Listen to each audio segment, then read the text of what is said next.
Power star Pawan Singh ji के नवरात्रि में कितना गाने आने वाला है, चलिए दोस्तों इसी पर बात करते हैं। दोस्तों बता दें कि पावर स्टार पवन सिंह जी का गाना कितना नवरात्रि में लाएंगे और कितना जो कि आप सबके बीच लाया जाएगा गाना, तो चलिए दोस्तों इसी पर बात करते हैं। तो दोस्तों पहली बार चैनल पर चैनल को सब्सक्राइब कर लीजिए ताकि हमारी वीडियो आप तक पहुंच सके।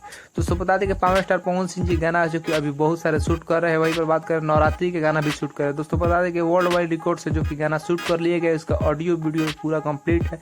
दोस्तों आप सबका फोटो जो कि वायरल हुआ था, आप सब देखे भी होंगे। दोस्तों आपको बता दें कि नीलम गिरी जी इसमें काम की हुई है और जो कि बहुत बढ़िया पावर स्टार पवन भैया नीलम गिरी के जोड़ी हमेशा जो कि नवरात्रि में तहलका मचाते हैं। अगला साल भी जो कि दियरी वाला सॉन्ग आप सब सुने भी होंगे, जो कि दियरी वाला बहुत ब्लॉकबस्टर सॉन्ग रहा था। इस साल भी जो कि नीलम गिरी पावर स्टार पवन भैया का जो कि सॉन्ग आने वाला है वर्ल्ड वाइड से रिकॉर्ड से। दोस्तों वहीं पर बात करें पूरे नवरात्रि में जो कि पावर स्टार पवन भैया के 4 सॉन्ग आने वाला है। जी हाँ दोस्तों, 4 सॉन्ग पावर स्टार पवन भैया लाने वाले हैं। आप सबसे उम्मीद है कि उस 4 सॉन्ग पर प्यार दे। 4 से 5 हो सकता है लेकिन 4 से कम नहीं हो सकता। जी हाँ दोस्तों, 4 से 5 हो सकता है लेकिन 4 से 3 नहीं हो सकता। इसलिए दोस्तों आप सबको उम्मीद है कि उस गाना को विचार कीजिए और आते ही तहलका मचा दीजिएगा। वैसे लाल घाघरा पर अभी तहलका मचाइए क्योंकि ये भी तहलका मचा रहा है, अभी तक नंबर 1 पर ट्रेंड कर रहा है। वहीं पर 25 मिलियन से ज्यादा इसका व्यू पा लिया है। तो दोस्तों आपको भी वीडियो कैसा लगा कमेंट करके बताइए। वीडियो को ज्यादा शेयर कर दीजिए। धन्यवाद।